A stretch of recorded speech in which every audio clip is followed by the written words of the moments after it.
вами знаходимося в селі Ралівка, це біля Самбора, Самбірський район. Тут зараз закінчили будівництво третьої черги Самбірської сонячної станції 2. Потужність загальна 4 МВт цієї черги. В рік така станція буде виробляти 5 мільйонів кВт-годин. Третя черга відрізняється сонячними генераторами.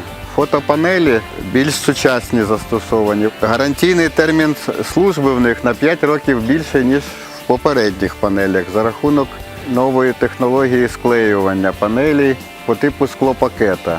Товщина панелі 6 мм, 2 скла по 2,5 мм і між ними фотоелементи. Конструкція має можливість змінювати кут в залежності від пори року.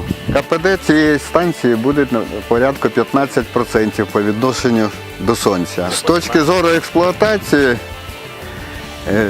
всі інвертори під'єднані до мережі інтернет. Всі дані автоматично йдуть в енергоринок. Загальна вартість будівництва, якщо порахувати на 1 МВт, становила приблизно 1 мільйон 100 тисяч євро. Ми вважаємо, що окупність даного проєкту буде становити близько 7 років, і на даному етапі це дуже хороша окупність. Інвесторами даної станції виступила група наших компаній, яка спробувала залучити також кредит Європейського банку реконструкції і розвитку, але на даному етапі спередки використані приватні кошти, і, напевно, даний об'єкт ми спробуємо рефінансувати через український банк.